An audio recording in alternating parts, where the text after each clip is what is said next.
আসসালামু আলাইকুম। Season global থেকে আমি মোহাম্মদ জাকির হাসান, জাপানি টিচার। তো গত ক্লাসে আমরা আলোচনা করেছিলাম জাপানে কিভাবে হিরাগানা লিখতে হয়। তো তার মধ্যে থেকে আমরা মাত্র 15টা শিখছিলাম। আমরা বলছিলাম যে জাপান হিরাগানা মোট 46টা। 46টার মধ্যে থেকে আমরা গত ক্লাসে 15টা শিখেছিলাম এবং সূত্র দেখাই দিয়েছিলাম, লিখে দিয়েছিলাম যে সূত্রটা কি ইজি ওয়েতে আমরা কিভাবে পর্যায়ক্রমে যে সিরিয়ালটা আছে 46টা আমরা কি করতে পারি, ইজিতে যেন মনে রাখতে পারি, ইজি ওয়েতে কিভাবে মনে রাখতে হয়। তো সূত্রটা হলো আকাশ, তানহা, মাইয়ারা,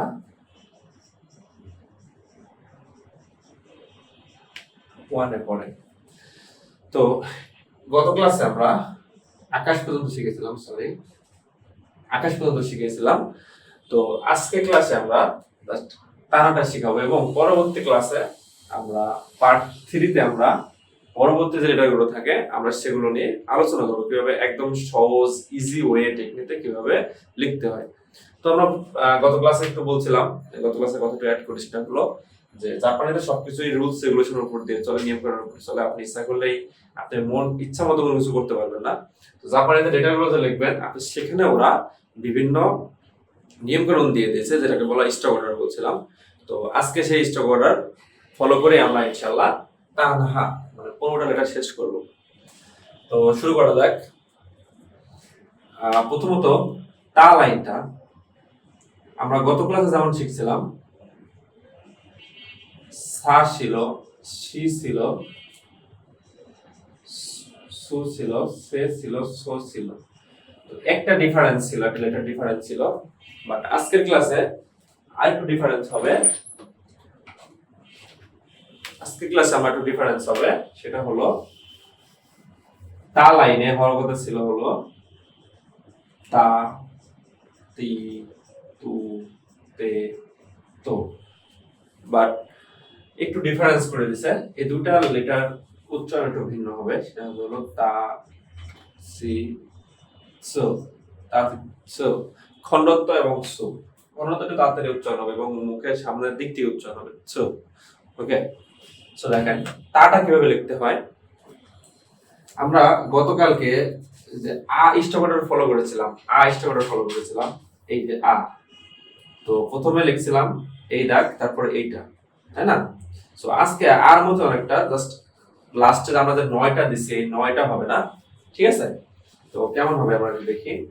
প্রথমত এটা, সোজা দাগ, তারপরে লাঠি, দেন এই যে ছাদটা থাকবে, এই ছাদের নিচে দুইটা বর্ণ থাকবে, এটাকে বলা হলো তা। ওকে, আমরা কেউ দয়া করে এভাবে লিখবো না, লিখতে ওয়ার্ড লাগবে, বিচ্ছিরি লাগবে। এই যে ছাদটা আছে, এই ছাদের নিচে আমাদের সব দাগ থাকবে।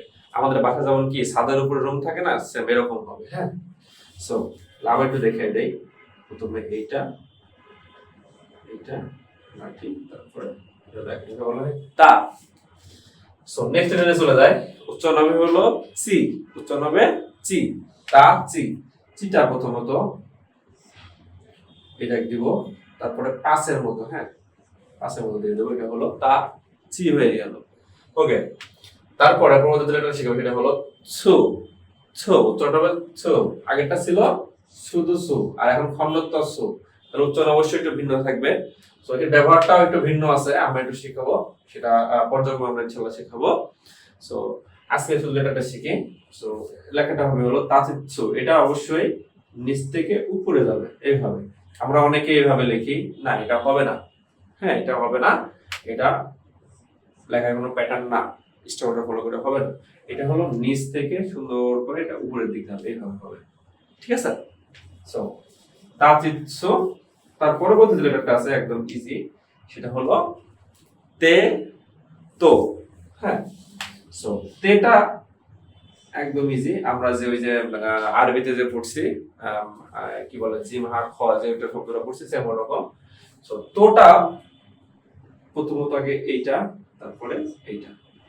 ওকে, এটা তের মতোই, তে যেরকম আমি লিখছি না, পাই এটাই, জাস্ট এই দাগটা জাস্ট এখানে চলে গেছে, তারপরে এই দাগটা হচ্ছে, এটাকে বলা হয় তে। সো তাহলে উচ্চারণটা কি তাচিৎসু, তাচিৎসু তে তো, তাচিৎসু তে তো।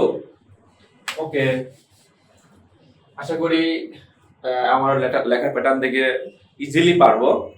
সো নেক্সট আমাদের যে লাইন সেটা হলো না, আকাশ তান, তান ন লাইনটা। হ্যাঁ, সো ন লাইনটা আমরা কিভাবে লিখি একটু দেখি। ন লাইনটা লিখতে হলে প্রথমে হলো, এখানে কোনো ভিন্নতা নেই, না নি নো নে নো। না লাইনের বর্ণগুলো কি কি, না নি নো নে নো। আমি গত ক্লাসে বলছিলাম যে আমাদের জাপানি পড়া এই জন্য মজার লাগবে, কারণ কি যে জাপানের সঙ্গে আমাদের বাংলাদেশের প্রত্যেকটা লেটার উচ্চারণের একদম সেম। হ্যাঁ, তো দেখেন প্রথম কি না নি নো নে নো। সো আমরা তো সব ইয়েতে পড়ছি, আমার বাংলা উচ্চারণে পড়ছি, না নি নো নে নোটা পড়ছি অবশ্যই, যারা বাংলা পড়ে থাকবো। তো জাস্ট লেখার প্যাটার্নটা ভিন্ন, বাট উচ্চারণ সেম। সো না লেখার সময় আমরা তা যে লিখছি তার প্যাটার্নে হবে, জাস্ট তা লিখছি এইভাবে। নাটা কেমন হবে দেখেন, জাস্ট এই দাগটা উঠে গিয়ে এখানে একটা ক্রস চিহ্ন হবে। হ্যাঁ, সো প্রায় সেম থাকবে, বাট সেম না, একটু খেয়াল করি আমরা। দেখেন প্রথমত সোজা দাগ দেবো, দেন একটা লাঠি দিয়ে দেবো, তারপরে এখানে দাগটা হালকা একটু বাঁকা হবে, অবশ্যই একটা ক্রস চিহ্ন হবে। আর আমরা অবশ্যই খেয়াল রাখবো কেউ এইভাবে দিব না। হ্যাঁ, এই দাগের বাইরে এইভাবে দিব না, এটা আসলে জাপানিতে বলা হয় দামে, মানে এভাবে হবে না। হ্যাঁ, সবাই আমরা এই যে একটা ইয়ে থাকবে, ছাদ থাকবে, এই ছাদের নিচে সবগুলো হবে। যেমন আমরা তা দিয়েছিলাম এইভাবে, সো নাও লিখবো আমরা সেম এইভাবে। ঠিক আছে, সো তাহলে আবার দেখাই দিই, প্রথমে এইটা, দেন এইটা, সো এটাকে বলা হয় না। ঠিক আছে, পরবর্তী যেটা শিখবো সেটা হলো নি। প্রথমত সোজা দাগ দিব, দেন দুটো সমান সমান দাগ দিয়ে দেবো। আমরা তার শিখছিলাম সেম, তার প্যাটার্নে সেম, জাস্ট এই তার এই দাগটা হবে না, না হলে কি হয়ে গেল, নি হয়ে গেল। ঠিক আছে, না নি। আমরা নু লেখা শিখবো। নু কিভাবে লেখে দেখেন, প্রথমত দাগটা শব্দ তো সোজা দিচ্ছি, এখন এই দাগটা হালকা একটু বাঁকা হবে।